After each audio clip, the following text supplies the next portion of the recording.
Ladies and gentlemen, I have not shared much on this platform of my own public performances because this platform is called John Holland-Avery's singing lessons. So it's for my students, really. But the thing is, I'm now taking more of a stance that I think it's important that all my students know that what I preach is what I practice.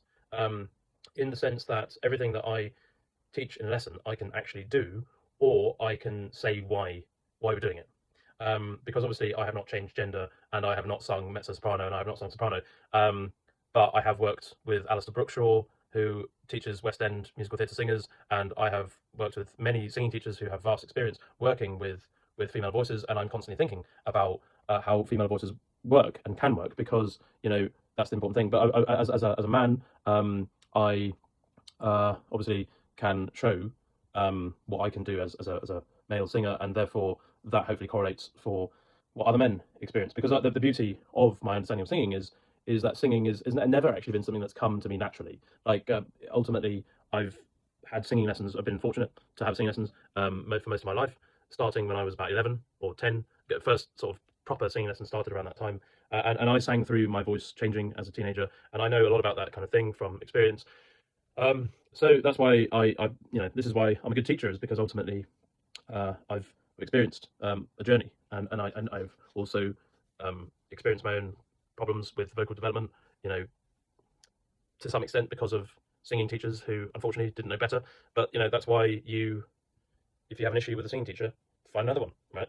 That's what I've done, and it's worked very well. And my current singing teacher is David Kempster, and he's a wonderful man and teacher. But essentially, what he's given me is the ability to actually trust my own voice, which is absolutely critical if you are singing without a microphone in a large space.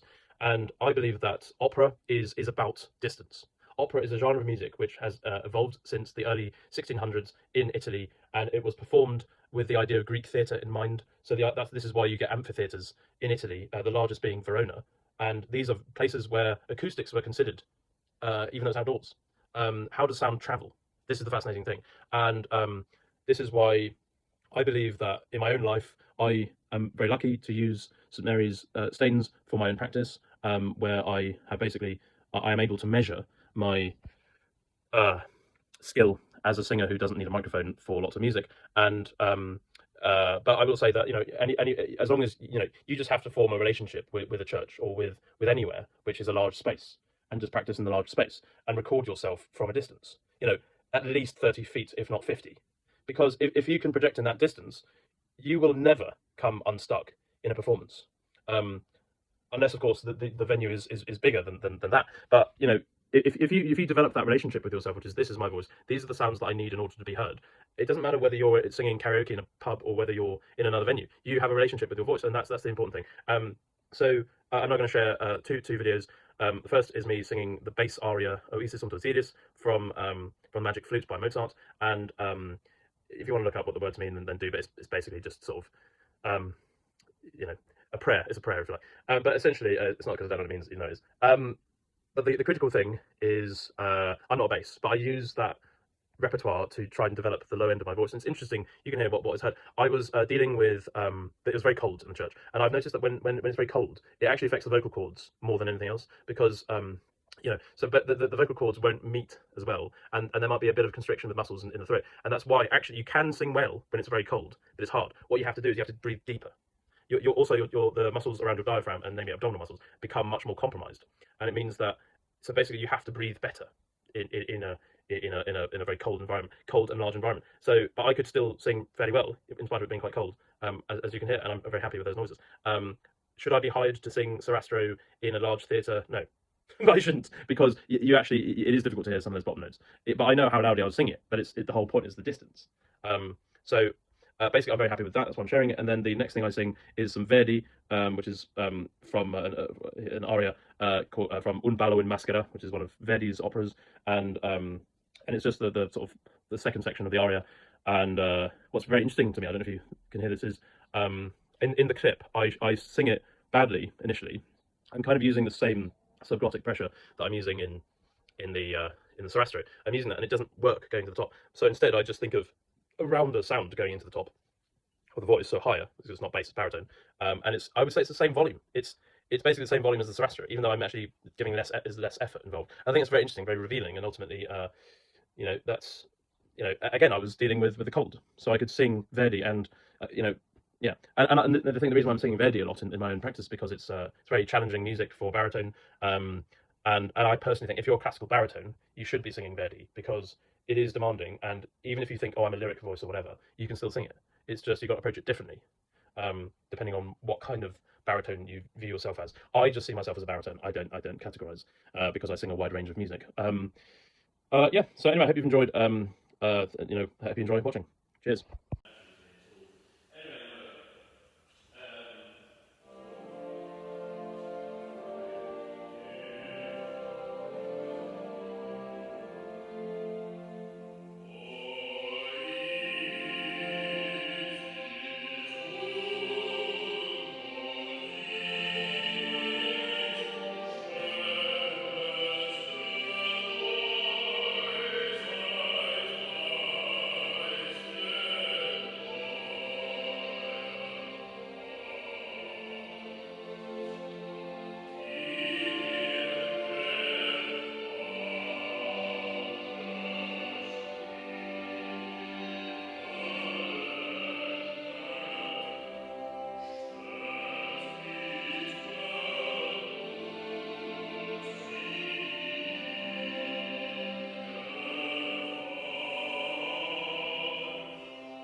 sinus resonance on top of that, but then going into this top, the vertical space, getting in there, but not pushing it, and you just stay there. If you push it, then you lose it. It's quite that simple.